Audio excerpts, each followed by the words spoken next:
There are 3 vegetables sitting in your kitchen right now that could be raising your blood pressure, interfering with your heart medication, and quietly damaging your blood vessels every time you eat them. They're not junk food, they're not processed, they're vegetables that your doctor, your nutritionist, and every health article you've ever read has told you are good for you. And for most people, they are. But for anyone over 60, especially anyone on blood pressure medication, blood thinners, or kidney pills, these 3 vegetables are doing more harm than good. And the science behind why is something most doctors never explain. A 2025 review in the journal Nutrients revealed that a compound found in extremely high concentrations in one of these vegetables doesn't just cause kidney stones, which is what most people have heard. It activates the same inflammatory pathways inside your artery walls that drive heart attacks and strokes. And a separate study found that another vegetable on this list, the one most people eat every single week, has a higher glycemic index than white bread and can spike blood pressure for hours after a meal. I'm also going to tell you 3 vegetables at the end of this video that are genuinely protective for your heart and blood vessels. The ones backed by the strongest cardiovascular research we have in 2026. But first, the 3 you need to know about. And I'm warning you now, number 1 is the one sitting in almost every senior's refrigerator right now. Spinach is supposed to be the ultimate superfood. Iron, calcium, folate, magnesium, every health list in existence puts spinach near the top. And if you're 25 years old with healthy kidneys, spinach is excellent for you. But if you're over 60, eating large amounts of raw spinach on a regular basis creates 2 separate cardiovascular problems that almost nobody talks about. The first is oxalate. Spinach is one of the highest oxalate foods on the planet. A single half cup of cooked spinach contains 755 milligrams of oxalic acid. That's more than almost any other food you can eat. Raw spinach in a smoothie concentrates that load even further because juicing and blending break down cell walls and release more soluble oxalate into the liquid than you'd absorb from chewing whole leaves. And a 2025 review published in the journal Nutrients confirmed something that changes how we should think about oxalate. It's not just a kidney stone problem. Elevated systemic oxalate activates inflammatory pathways inside your blood vessel walls, specifically the NF-κB and NLRP, 3 inflammasome pathways. The same inflammation cascades that drive atherosclerosis, arterial stiffness, and plaque formation. In plain language, excess oxalate doesn't just form crystals in your kidneys, it inflames the walls of your arteries. And a separate study on dietary oxalate-calcium balance found that high oxalate intake was associated with an increased risk of hypertension and chronic kidney disease progression, creating a feedback loop where damaged kidneys can't clear oxalate efficiently, which damages the kidneys further and raises blood pressure even more. The second problem is specific to anyone on the blood thinner warfarin. Spinach is one of the highest dietary sources of vitamin K, which directly counteracts warfarin's mechanism. A single large spinach salad can shift your INR enough to put you at increased risk of a dangerous blood clot. Cardiologists tell warfarin patients to keep vitamin K intake consistent, but most people have no idea how much vitamin K a bag of spinach actually contains. 1 cup of raw spinach delivers 145 micrograms, nearly double the daily adequate intake. 3 cups in a salad, and you've just tripled it. Let me tell you about Helen. Helen was 68, retired school teacher, on warfarin after a mechanical heart valve replacement. She started making green smoothies every morning because her daughter told her they were healthy. Each smoothie contained 2 cups of raw spinach, a banana, and almond milk. Within 3 weeks, her INR dropped from 2.4 to 1.3. Her cardiologist called her in for an emergency appointment. Her blood had become dangerously thick, and the risk of a clot forming on her artificial valve had skyrocketed. The culprit wasn't a medication change, it was the spinach. Now, I'm not saying you can never eat spinach, but if you're over 60, limit raw spinach to small portions. Cook it whenever possible, because blanching reduces oxalate levels significantly, and if you're on warfarin, talk to your cardiologist about exactly how much vitamin K you should be consuming daily. There's a safe amount, most people just don't know what it is. This one is going to surprise people, because potatoes are technically a vegetable. They're high in potassium. They contain vitamin C. But the way most Americans over 60 actually eat potatoes, mashed with butter and salt, baked with sour cream, fried, or from a box of instant flakes, transforms them from a neutral food into a cardiovascular risk factor. The first issue is glycemic index. White potatoes have a glycemic index of 78 to 87, which is higher than white bread and nearly as high as pure glucose. When you eat a large serving of white potatoes, your blood sugar spikes rapidly. That spike triggers a surge of insulin.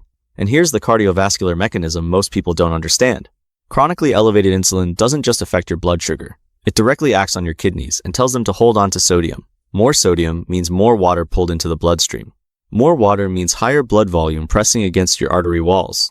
For anyone already managing high blood pressure, a large serving of white potatoes at dinner can cause a blood pressure spike that lasts well into the evening and overnight, disrupting the nocturnal blood pressure dip that your arteries depend on for recovery.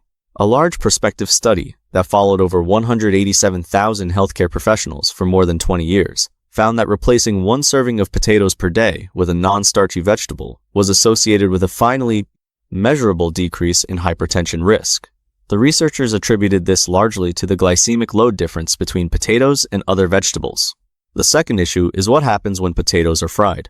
Deep frying potatoes in seed oils, like soybean or sunflower oil, creates oxidized lipids and, in some studies, increases the oxalate content of the potato itself. A 2023 study confirmed that deep frying high-starch foods like russet potatoes significantly elevates their oxalate levels compared to boiling or baking.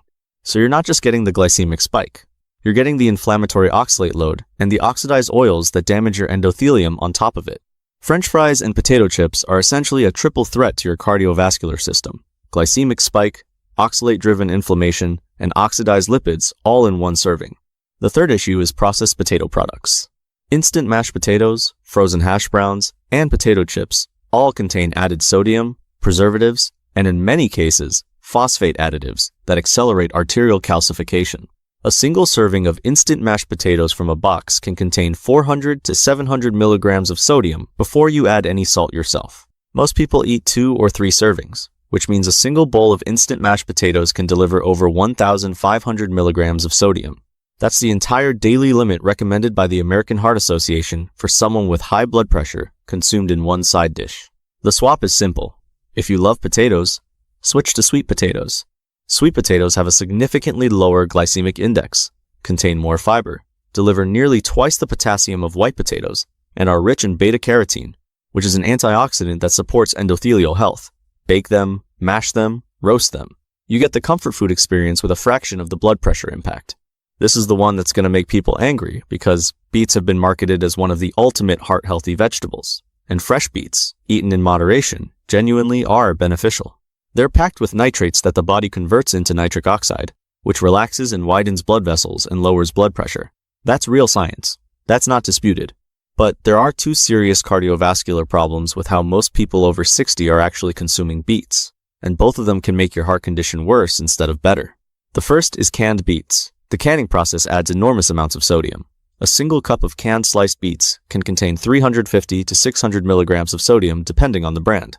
For someone whose cardiologist has told them to stay under 1,500 milligrams a day, one serving of canned beets eats up a quarter to a third of their entire daily budget.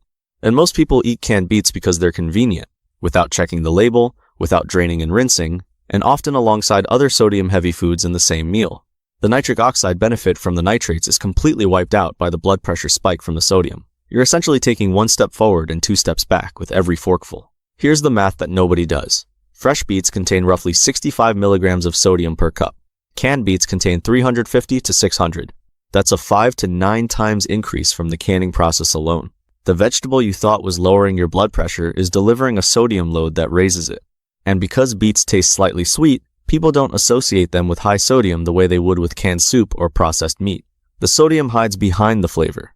The second issue is beet juice, which has become enormously popular in the senior health space after multiple viral videos promoted it as a natural blood pressure cure.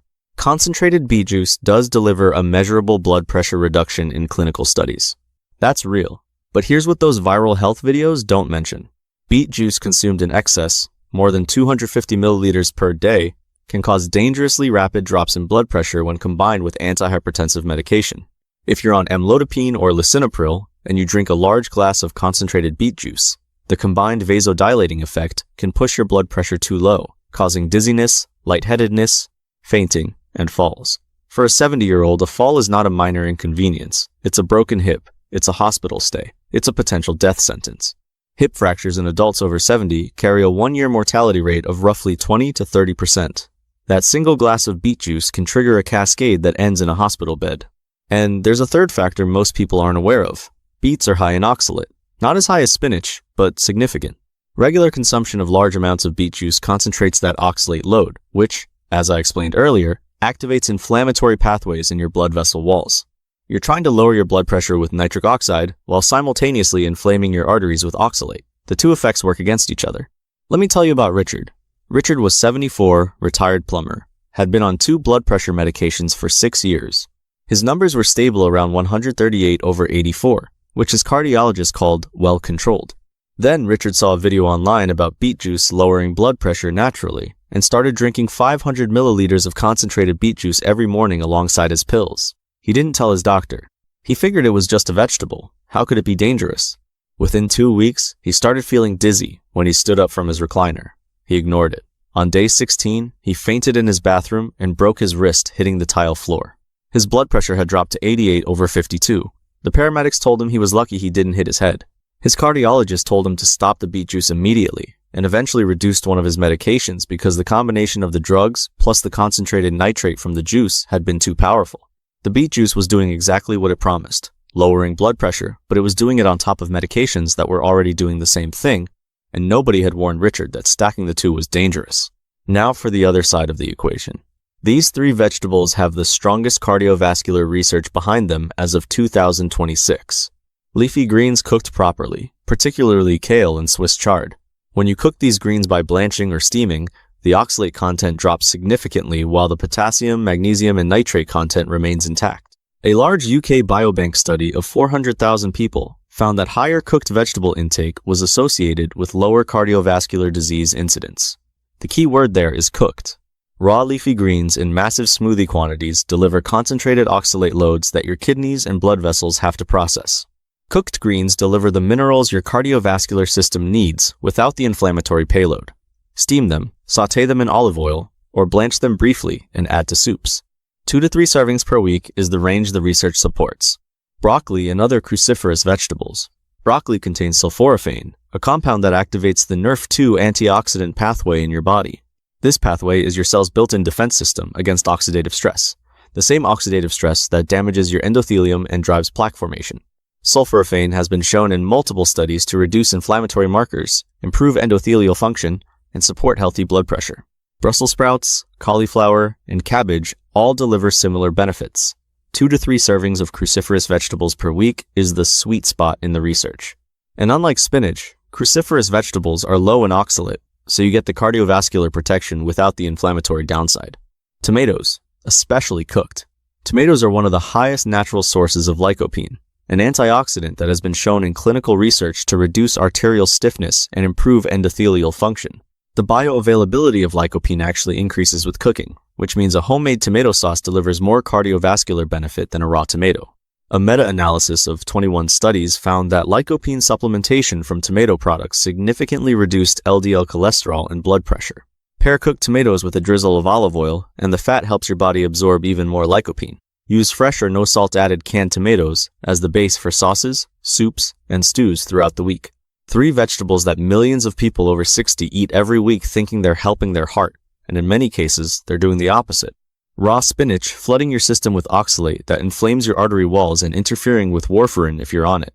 White potatoes spiking your blood sugar, your insulin, and your blood pressure, especially when fried or processed with hidden sodium and phosphate additives.